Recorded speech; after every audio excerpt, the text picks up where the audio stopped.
Through some assistance of the Northern Police District, no, kasi tinawagan si Awi, si Councilor Awi.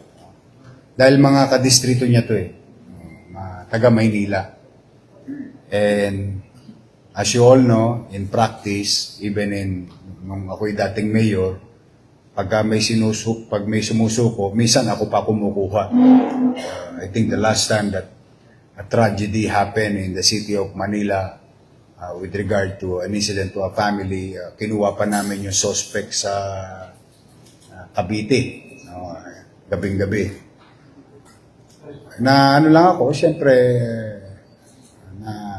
nagtitiwala sila sa atin, especially yung pamilya ng mga suspect.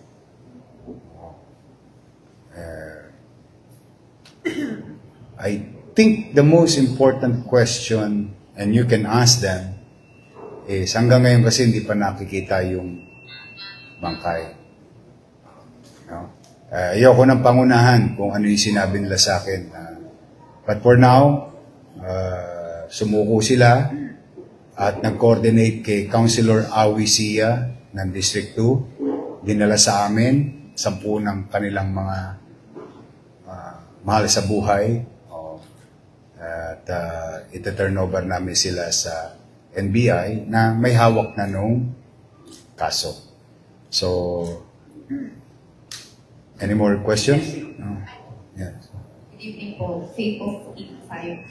Nakausap niyo po si mga suspect po yun. Ano po ba yung dati nilang trabaho? At ito po ba yung unang beses na kanilang ginawa? Ayan, kayo na sumagot. Mabigyan ko silang...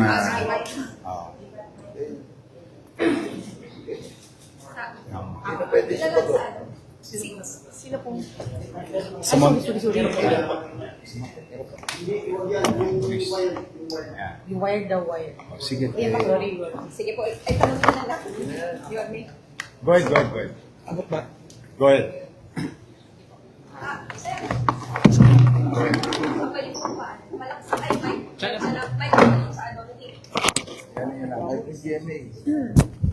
Sir. Yung mic call mo. Grasya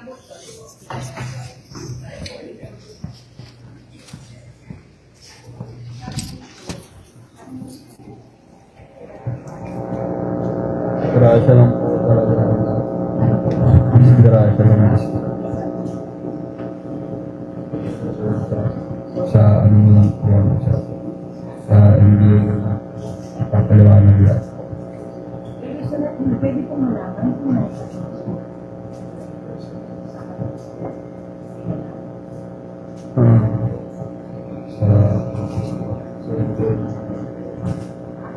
Tapos ba yung driver? Kaya pa ba yung driver?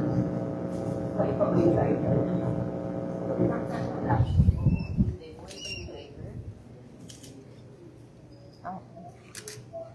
Baka may gusto ka na lang sabihin kung bakit humantong sa ganun. Yung pang-hold up.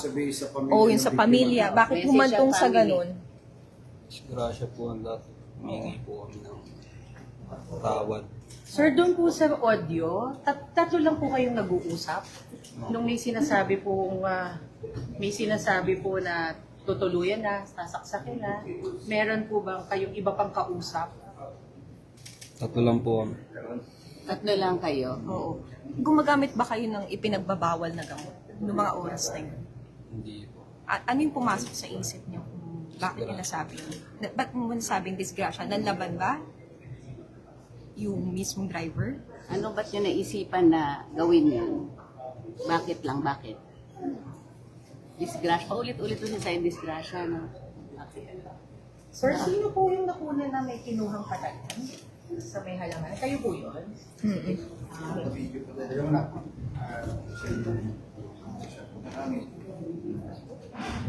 sa sito.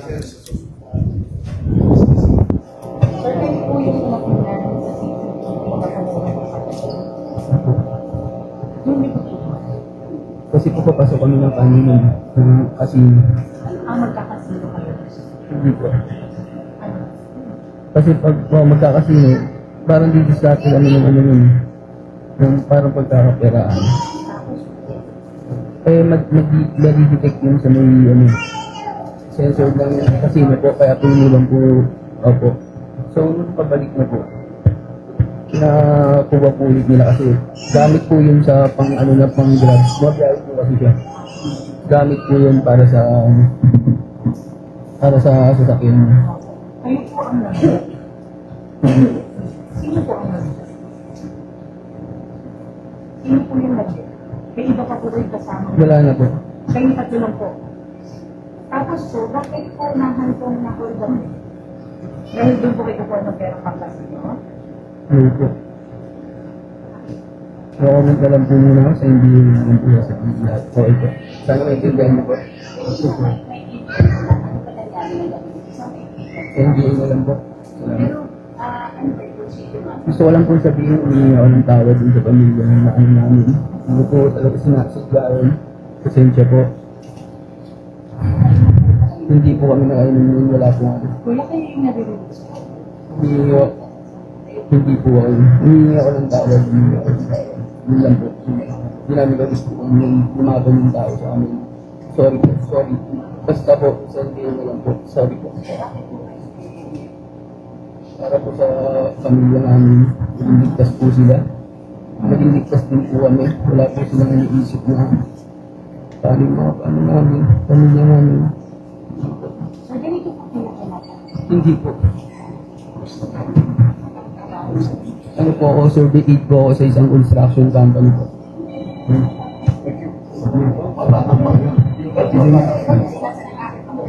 Baka may gusto sa kuya sa sasabihin.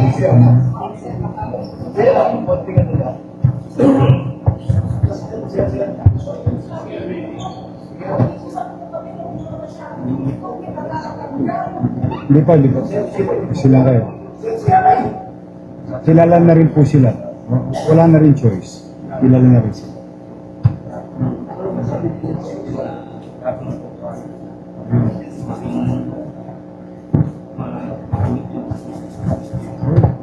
you. As you can see, they are very regretful of what they did, and they're going to answer it before our justice system. So, nandiyan na yan. Harapin na natin yung kanilang obligasyon sa mata ng batas at sa pamilya. That's it. Now, any more question? Sa tatlo, boys, ngayon lang kayo nagkaroon ng asunto? O dati na may mga minor lang? Rumble, wala? Okay. So, any more question? Okay.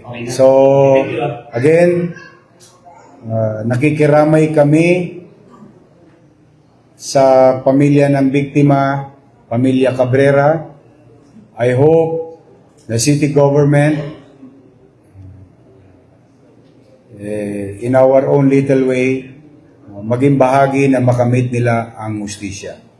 Now, sa pamilya naman at itong mga taon to, buti naman, naisipan nilang pagsisihan at harapin yung kanilang ginawang bagay. No? So I think we stop from there and let the natural course of law or gagawin pa. Maya-maya, inaantabayanan ko lang yung NBI operatives na padadala ni Director Jimmy Santiago dahil sila may tangan ng kasong ito. So, maraming salamat sa inyo. Mag-iingat kayo. And again, ito'y maging takdang aral sa mga individual. Isipin ninyo yung mga mabibiktima ninyo, may pamilya din. Isipin nyo din ang mga sarili nyo, may pamilya rin kayo. Malungkot na sitwasyon ito. Napakalungkot. Both families is suffering. The family of the victim and the family of the suspect. Kasi nakakalimutan yung tanong, marami ring anak itong mga ito. But then again, wala na tayong magagawa.